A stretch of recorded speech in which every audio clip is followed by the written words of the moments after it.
Dizia Dom Prosper Gueranger que é na história que se encontram os fundamentos da nossa fé. E de fato, quem poderia imaginar que 12 homens humildes, de uma obscura província do Oriente Romano, edificariam uma igreja que conquistaria o maior império da antiguidade? E que isso seria só o começo, pois em seguida se espalharia para os 4 cantos da terra, levando, erguida à sua frente, o símbolo daquela que parecia ter sido a sua primeira derrota, mas que foi a sua maior e permanente vitória, a cruz. Essa história começa nas margens do Mar da Galileia. Jesus Cristo, Deus feito homem, veio para nos resgatar e escolheu aqueles que deveriam levar a salvação para todos os povos por meio da sua igreja. Morrendo e ressuscitando, os enviou. Ides e fazei discípulos entre todas as nações. Cheios de coragem, renovados pelo Espírito Santo enviado no Pentecostes, os santos apóstolos saíram pelo mundo, levando a Igreja Católica a todas as nações. Tinham diante de si um império gigantesco, que desde os tempos do imperador Nero seria hostil à Igreja. Em Roma, São Pedro derramou seu sangue na colina desde onde a Igreja seria sempre governada pelos seus sucessores, os papas. A princípio, religião de gente humilde, escondida nas catacumbas, contra tudo e contra todos, a Igreja cresceu. O mundo lhe fez oposição, as grandes perseguições viriam. Durante 10 gerações, homens, mulheres e crianças, uma multidão incontável de santos derramou seu sangue por Cristo. Mas a Igreja prosperou. Edificando os fiéis, São Clemente, São Policarpo e Santo Inácio escreviam o que ouviram da boca dos apóstolos. Defendendo a Igreja dos ataques dos pagãos, os apologistas, tendo a cabeça São Justino, defendia. E combatendo os primeiros desvios heréticos, Santo Irineu e os polemistas não poupavam esforços. E quanto mais ela prosperava, mais era perseguida. O imperador Sétimo Severo desencadeou a primeira perseguição geral, seguido de Maximino Trácio, Décio e Valeriano. E uma multidão deu seu sangue. Irineu, Lourenço, Bárbara, Perpétua, Felicidade, Ágata, Martina, Cristóvão, Cipriano, Tarcísio e tantos outros que a memória católica sempre recordou com devoção e gratidão. E veio então a pior de todas, aquela que matou dezenas de milhares e que foi o último grande combate, a perseguição de Diocleciano. Quem não terá ouvido falar de Inês, Catarina, Vicente, Cosme e Damião, Sebastião, Jorge, Luzia, Filomena? Eles venceram e a perseguição cessou. Tudo mudou quando o imperador pagão viu um sinal no céu. Jesus Cristo lhe mostrava o caminho da vitória. Vencendo sobre seus inimigos, Constantino nos deu liberdade e de religião perseguida a Igreja tornou-se a mais favorecida. E ela prosperava quando veio um terrível desafio. Sua primeira grande crise, o arianismo, que durou 50 anos, tentou vencer a fé católica substituindo-a por terríveis mentiras. Muitos se destacaram nesse novo combate. Foram perseguidos, exilados, mas mantiveram-se firmes. Santo Atanásio os liderou e, novamente, contra tudo e contra todos, a fé prevaleceu. Em Nicéia e em Constantinopla, promulgou-se o credo e a verdade católica foi exposta com clareza e precisão. E surgiam naquela mesma época almas generosas que, encabeçadas por Santo Antão, pai de todos os monges, lançaram-se sobre os desertos em busca de uma entrega completa a Deus na oração e na penitência. Ao mesmo tempo, o gênio católico brilhava como nunca antes, e os maiores dos santos padres escreviam e pregavam. Santo Ambrósio, Santo Hilário, São Basílio, São João Crisóstomo, São Jerônimo e tantos outros. Por fim, a Igreja venceu o Império Romano e o imperador Teodósio, católico piedoso, reconheceu essa vitória, tornando-a a religião oficial daquele império que durante 250 anos tentou destruí-la. Quando o mundo antigo desmoronou, o maior dos santos padres, Santo Agostinho, apontou o caminho. Que viessem tempos sombrios, a Igreja não pertence a nenhuma época, é eterna e permaneceria. E quando o furacão bárbaro sepultasse o Império Romano e todas as antigas autoridades fugissem, seriam os santos bispos em todos os cantos do antigo Ocidente romano que defenderiam seus povos dos invasores, encabeçados por São Leão Magno, o grande Papa que enfrentou Átila, o Huno. E passada a tormenta inicial, a Igreja lançou-se cheia de coragem para trazer aqueles povos para Cristo. Com o batismo de Clovis, rei dos francos, e a conversão de sua gloriosa nação, abria-se uma nova época, a época da epopeia da evangelização dos bárbaros. Na Irlanda, São Patrício dera o passo inicial e durante gerações, missionários corajosos daquela isolada ilha desembarcaram em todo o litoral da Europa Ocidental em busca daquela multidão de almas.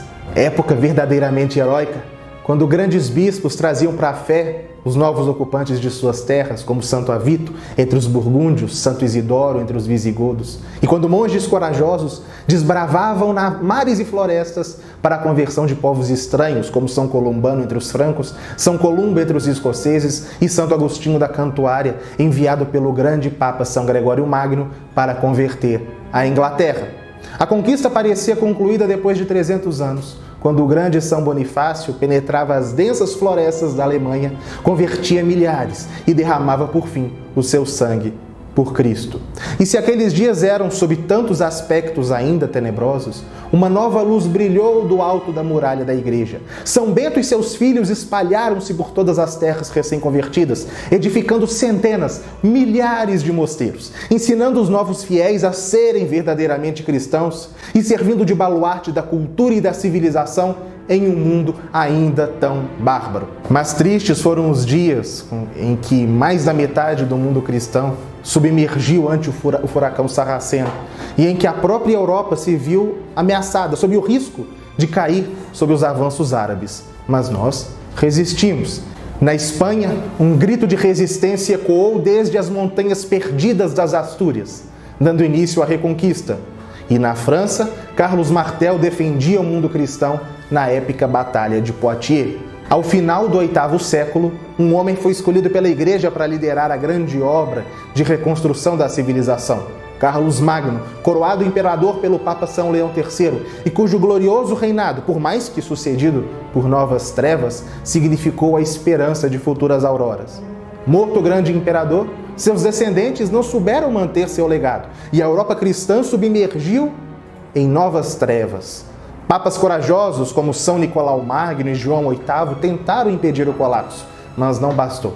A anarquia feudal precipitou o mundo cristão em conflitos intermináveis, novas e piores invasões vindas do norte devastavam o que restava da civilização, e a igreja mesma pareceu mergulhar naquela crise, com muitos de seus membros, desde os simples fiéis até os sucessores de São Pedro, dando tão maus exemplos.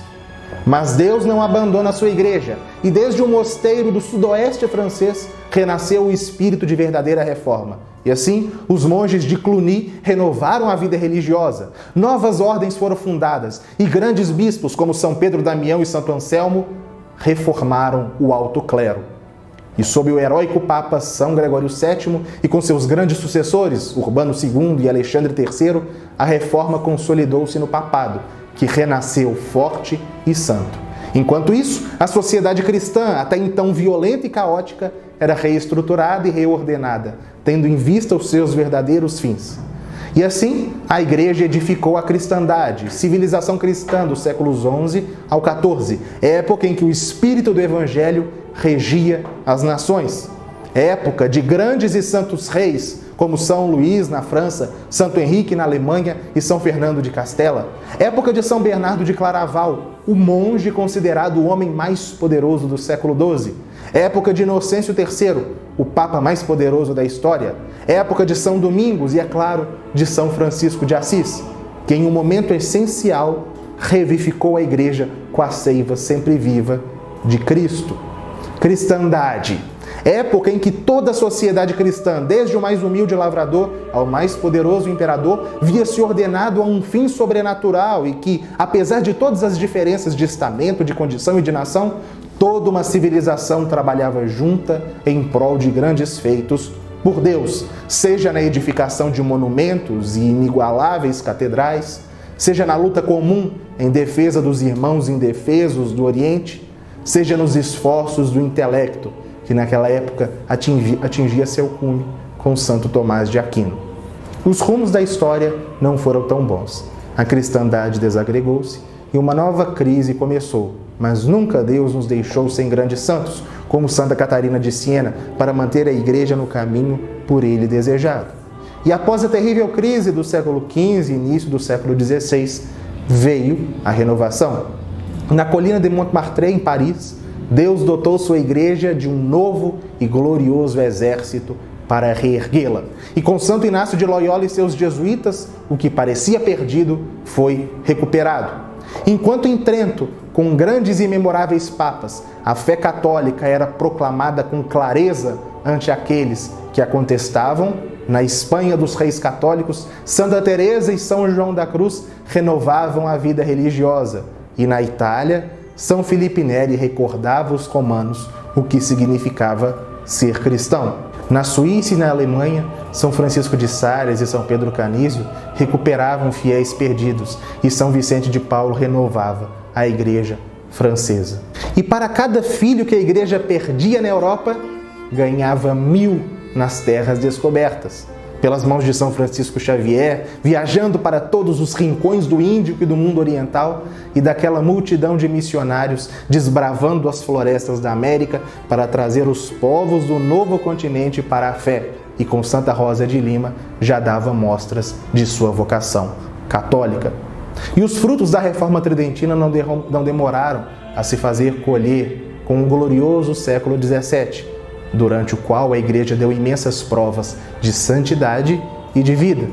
Ao mesmo tempo em que se gestava a verdade, as ideias que no século seguinte precipitariam o mundo cristão na era das revoluções. E mesmo naqueles dias, quando os estados absolutistas tentavam controlar a Igreja, enquanto as ideias revolucionárias avançavam, a promessa de Cristo se fazia novamente lembrar nos seus santos, São Luís de Montfort, Santa Verônica Giuliani, São Paulo da Cruz, Santo Afonso de Ligório e Santa Margarida Maria Alacoque, que recebeu naquela época do Sagrado Coração de Jesus a promessa da vitória final.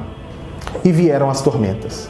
As forças revolucionárias precipitaram-se contra a Igreja, guilhotinando aqueles que lhe eram fiéis. Os exércitos napoleônicos levaram as novas ideias para todos os cantos, e em todo lugar a Igreja pareceu perder.